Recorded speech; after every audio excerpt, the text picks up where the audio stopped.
Hey Rocky, how are you? Hey, Doug, good to be on the show again. I hope you and your family are well. Yes, thank you. Same to you. We are doing all right. Nobody is sick. Thank you for coming back onto the show. I think you're going to be the first repeat guest on the video show, so congratulations for that honor. Thank you. Well, thank you. I'm honored to be on the show, and thanks for the invite. We're going to talk about COVID today. Last time we talked about your book, which I see in many copies around your room there. Uh, Today we're going to talk about COVID, and basically you've come up with a plan, a 100-day plan to help companies get back in the groove, get things going again. Is that accurate? Yeah. Yeah, I've always believed in whenever you start a new job or get new responsibilities, this concept of putting together a 100-day plan is very, very helpful. And so, as I was starting to think about the rapid rebuild of the economy, the rapid rebuild of individuals' businesses, or rapid rebuild of your own personal lives, it naturally fit that the 100-day plan would work. And so, as we begin this rebuilding of the economy, or in a particular case, the rebuilding of a business, I think it's important to lay out that 100-day plan so that then you have mile markers along the way. You have accountability checkpoints for not only yourself but your progress for your organization. And so the 100-day plan fits really well into this whole concept of rapid rebuild. Okay. I noticed one of your talking points that you use the term new normal, which I've heard from the news outlets and from a lot of people. It scares me to think what the new normal is going to be because, particularly in my industry where I interview lots of entertainment people, performing artists, who have particularly been hit hard because they just are not allowed to do concerts anymore. And some of them, their bread and butter depends on performance. Uh, what do you think the definition of the new normal is going to look like? Well, I think what'll happen is, and by the way, I'm a firm believer that extremes are no good on either side. So I think, my example quickly would be us all being in an office working every single day and maybe having 100,000 square feet of office space may have been the old way of doing it. Today we're completely virtual, and I'm not sure that's the right answer as well. And so I think the new normal will be something, in many cases, a hybrid where you need to have your people come into the office for various meetings. But I think never having an office is probably not going to be the right way to go as well. So the new normal for me is a variation of some of the things that we learned, and maybe now they're best practices that have we may not have done, or we may not have felt comfortable doing, but today we're thinking, you know what, this works. And so a variation you know um, of distance learning, a variation of people working from home. Maybe we realized. I mean, as you know, during my time at UPS, I moved 9 times. I'm not sure I had to move in retrospect all of those times, because if my responsibility was, this hemisphere, I could have probably lived anywhere to do it instead of being at the corporate office in Atlanta, that I was maybe there one day a month. So I think that those are some of the things that we're learning and getting more comfortable with, but I don't think it'll be the extreme on that one, the side of us all being in one location the way it used to be. Well, I think that remote is, like you said, it's good and bad. And I think that a lot of companies can adopt using it. The technology is there. I think we don't need to have people flying all over the country to participate in meetings when it can be done via Skype or Zoom. I think that part is good, not only for COVID, but for many economic reasons. It's cheaper. Environmentally, you're not having people flying on airplanes or driving, things like that. The one part about the virtual aspect that I don't particularly like, and I wanted to get your quick take on this, was the idea of the kids in school. I'm all for the online learning for university level. I think that's fabulous, particularly for people who have worked for a while and maybe they want to go back to school and get an advanced degree so they can do it at nights and on weekends. And Okay. But K through 12, to switch from the brick and mortar schools exclusively to online, I think that's a terrible idea. What do you think? So ultimately, I think that the answer lies in what are you ultimately trying to accomplish? So, for example, when you think about children in school, there are many things you're trying to accomplish with that child above beyond apart from the educational piece. There's the interaction piece. There's the ability to socially get along with others. There's the ability to understand rules and regulations and how things work within a classroom. And so those are all life lessons that are being taught, as well as the fundamental educational piece. And so for me, I would agree that it's good for them to be in school because there's those social lessons that they're learning there, and there's their ability to learn from each other. And then there's also that ability for the teacher to see the student, whether they're falling a little bit too far behind or not. So I would agree with you that that's a difficult thing to do from a distance learning point of view. Now, on the other side of the spectrum is that college student who is is a junior, senior, going in for a graduate class, and they are preparing themselves to be in the workplace as well. And so if you think about it for a second, when you are in the workplace, you're on conference calls, you have to have the ability to be self-motivated, you have to be able to work alone at times as well as on a team. And so that distance learning, is also helpful from that perspective. So, it's kind of boring to be on a 3-hour conference call for school. Maybe I may be doing better if I was in a classroom, but when you start that job, you may be on a 3-hour conference call for work where you really have to maintain your Right. attention span. You have to make sure you learn how to participate on that call because that's the way business works. You're not in a meeting every single time. So I think that when you break those two apart, you can understand where the education is such an important part of it. In the case of a child, there's other skills you're trying to teach them, social skills, interactive skills. And as an adult, you're teaching them other skills, the ability to be able to handle yourself on a conference call, maintain your attention span, be able to interact on a conference call. And so naturally, that distance learning would help a college student in that setting, but it may not be as helpful for a child in school.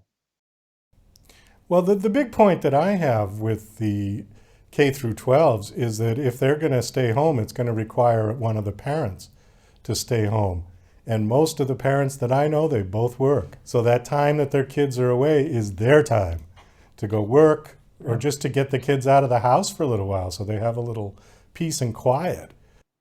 It's interesting, Doug. Though you highlight a very interesting though a very interesting thing that happens with this whole concept of unintended consequences, right? So when you think about it for a second, when the whole pandemic hit, people just naturally went to, well, we'll just do distance learning. It's not that big a deal, right? It makes sense. We could do it. And then with the unintended consequences were what you just spoke about, right? They're serious consequences. So I'm not trying to make them consequences that aren't large in magnitude or impactful inside a family. But think about the unintended consequences of some of these decisions. To your point, two parents working, right? You may now have to, get daycare that you didn't have to have before. Those may impact, you may have to change a shift in your job. So there's that piece of it. There's the unintended consequence of you start to realize that not everybody has the internet speed or capabilities inside their home. You may find out that some families only have one computer, but they have three children that each need the computer at the same time. So I think that, there's a quiet lesson in all of this that, hey, when you make these decisions, there's unintended consequences that can be very, very impactful and very disruptive to what you're trying to accomplish. And I think sometimes we make decisions, and sometimes decisions like this were made with good intentions, but not really thought through. And I think one of the things that's coming out of this whole COVID is this whole concept of, hey, maybe I really don't have a good continuity plan. Maybe my continuity plan for my business or how I teach or how I conduct business isn't as buttoned up as I thought because I never really had it for a pandemic. And so there's some very really valuable lessons. And as we talked about the new normal, there's going to be some things that really good came out of it that you learned from. And then I think there's things that you were just, highlighting that, hey, you know what, there's these other issues that take place. And am I putting a child at a disadvantage if they at least in that classroom at that moment they all have the same resources? That's not always true, to your point, when someone is learning from home and they may not have that same opportunity based on what's going on in the family, whether they have the computers, whether they have the internet speed, all those kinds of things. So we should try to make everything as level as we can. I would think to start off. Well, one of the points you brought up that was a good point was that COVID sort of hit everybody over the head with a baseball bat. Nobody, nobody saw this coming, and nobody knew what was to be after it came in such a magnitude that it did.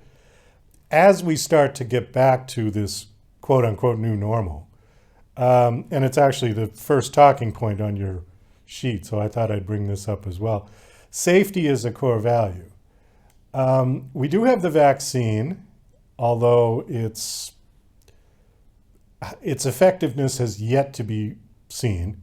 It just hasn't been out long enough for us to really make a good, accurate assumption on that. That once you get vaccinated, that's it, you're done. You're not a spreader, you won't catch it. Okay, we don't really know the answers to those questions yet. But what are you proposing with your plan here in terms of safety? Because the only stuff I've seen as of late is masks and plastic partitions between people, like at the bank and in the casinos here in Las Vegas.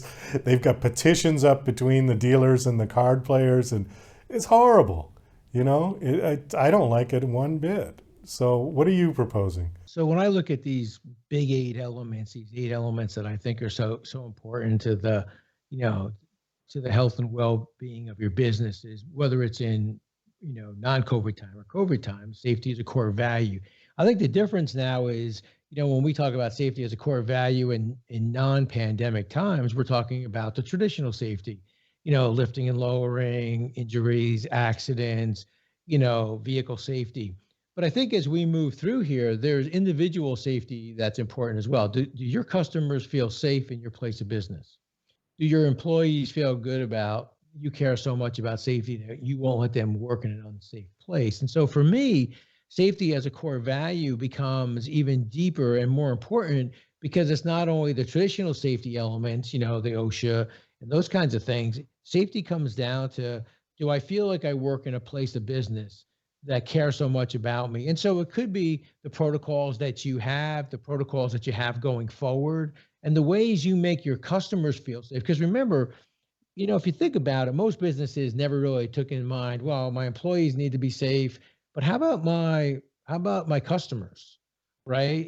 So I'm a restaurant owner, or take the casino you just referenced, right? So my employees need to be safe, but do my customers feel safe? Because if my customers don't feel safe in here, then at that point, I'm not going to have customers then. So my employees may feel good, but my customers don't.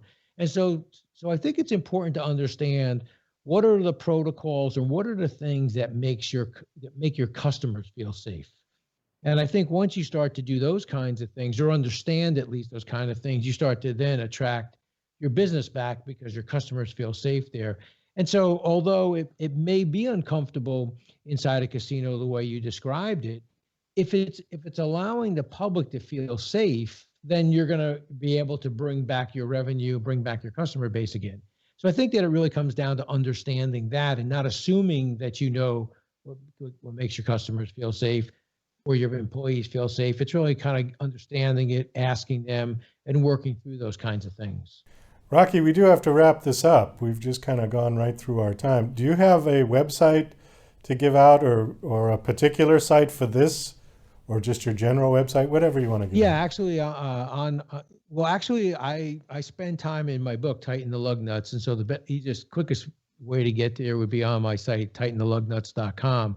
There's actually a chapter dedicated to the 100-day plan, which is excellent. I actually put an example or template of a 100-day plan because this plan is not only important and will be helpful during this rapid rebuild, but also if you're changing a job, you're getting a new responsibility. And every new job I took on, I laid out my 100-day plan. So there's a template in there. And then in the book, I also talk about the big eight, I call it, these 8 key elements. We talked about safety today. There's one on, your revenue stream, and trying to make sure that you have an understanding of your revenue. And so there's eight key elements. People is one of them. So I think that in the book, I talk a lot about, and I define them and give good examples, I think, that can be helpful and that you can use as a template. So the book is probably the best place. TightenTheLugnuts.com is probably the easiest and best way to find that. And then, as I said, the 100-day plan, I actually laid out when I became CEO of UniTek. I put in there the example of the 100-day plan I built and then presented to our chairman of the board and the board at the time. Here's my first 100 days as CEO of UniTek. Okay. Do you have one of your books you can hold up close to the camera? Let me see here. Yeah, I should be able to, because as you know, they're all over here. But here is the book, Tighten the Lug Nuts. And I also, Doug, one of the things I've been doing lately that's been a ton of fun is companies are starting to understand now what are some of the training protocols I can use or follow. And one of them is this kind of idea of a book club. And so they've been buying books, and then I dial in as the author, and we talk about a specific either chapter in the book or a specific topic. So, for example, if someone wanted to talk about the 100-day plan or talk about one of the big 8 elements, the book's in there, and then I would dial in. So they average about 20, 25 people. It's been a lot of fun, and people enjoy talking to the author. And so I absolutely enjoy. And then I don't charge anything. To me, I just appreciative that you bought the book, and there's a way I can help out. So my time is gratis. I just dial in, and we talk for about an hour, and it's been really a lot of fun for me, and I believe well received from their side. So because I've had companies now call me 2 or 3 different times on 2 or 3 different chapters. So it's been really rewarding and a lot of fun for me. Great. Well, thank you so much for coming back on the show and sharing with us, and best of luck with everything you're doing. You too, Doug. Be safe. And hey, next time I'm in Vegas, I'll look you up, and maybe we can talk through a partition.